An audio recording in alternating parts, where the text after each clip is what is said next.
In this video, a confused-looking man approaches a random porch holding what appears to be a plastic bag and a roll of toilet paper.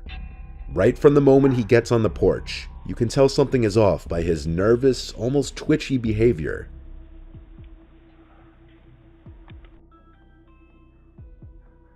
It appears the man could possibly be on meth or some other hard drug.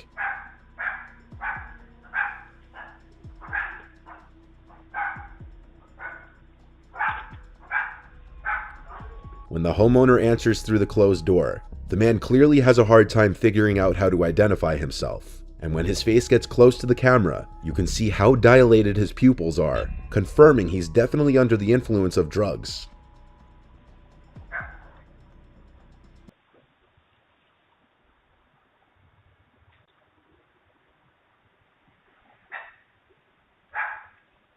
How can I help you?